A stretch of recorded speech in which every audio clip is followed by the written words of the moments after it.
In today's world, most countries run on a capitalist model of economy.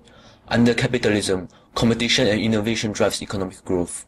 Economic growth occurs when governments earn wealth and citizens become more affluent. It is usually measured by the increase of the GDP per capita. When competition and innovation is encouraged, economic growth will follow. However, this will also increase income inequality, which causes most of the wealth to be concentrated among just a few individuals. On the other hand, reducing income inequality will also reduce economic growth. This is because, although income equality promotes meritocracy and social equality, it effectively removes the incentives that push people to work hard and be innovative. The United States of America, home of liberty and democracy, is arguably the country with the highest correlation between income inequality and economic growth. America's GDP has been steadily rising, but so has income inequality, clearly shown in the Gini coefficient graph. This can be explained by the fact that America prioritizes the economy more than financial aid and reducing the income gap.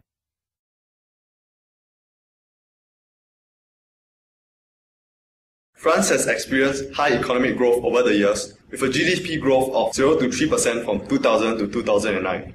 It has also been trying to reduce its relatively high income inequality. One of the policies implemented included the new employment contract in 2005 for small companies with less than 20 employees. Inside this contract is a 2-year termination clause, which gives employers flexibility to fire workers during the first 2 years without legal justification. Previous long-term contracts makes it harder for firms to fire existing employees. This makes the firms more willing to hire new workers. Employees are also able to terminate their contract if they are unsatisfied with their job. This resulted in a net creation of jobs, helping to reduce unemployment in the country.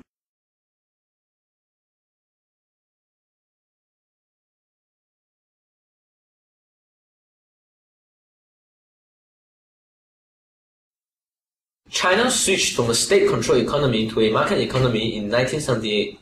Since then, her real GDP has been rising with an average rate of 8% per year.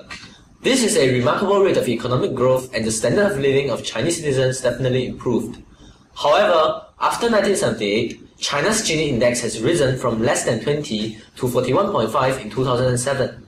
The income inequality rift exists mainly between urban and rural populations. China's urban-rural income ratio is 2 to 3 times larger than that of most other countries.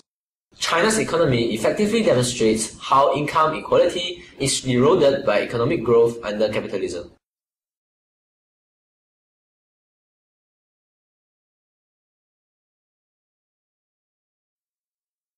Japan used to have a low level of income inequality.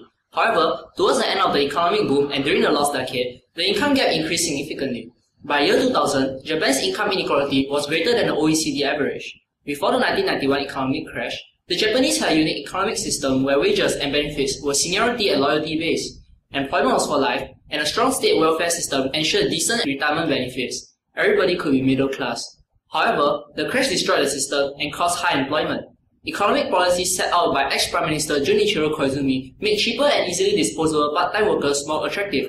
Critically, in Japan, having a history of part-time work decreases employability. Part-timers could not get full-time jobs and earn less than their peers. Furthermore, Koizumi's economic privatization and bank reforms forced the economy to adopt a more competitive free market system that increased income inequality.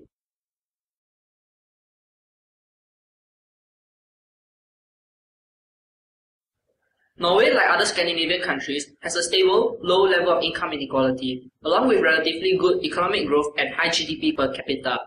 One of the primary reasons that Norway's wealth is so evenly distributed is because the government invests heavily in key industries such as the oil industry and uses the profits to support its strong welfare state system, ensuring that the profits from such key national ventures are evenly split amongst the population. Strong labor laws ensure high employment, while welfare laws allow parents to continue earning a decent income while raising a family. Combined with a strong pension system, this allowed most Norwegians to enjoy a decent income and standard of living.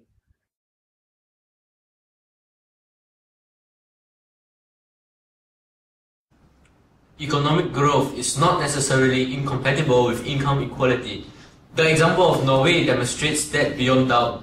Yet, it is also true that economic growth leads to greater income inequality in most capitalist nations. While capitalism is inherently incompatible with economic equality, it is still possible to promote both economic growth and income equality at the same time through appropriate government policies.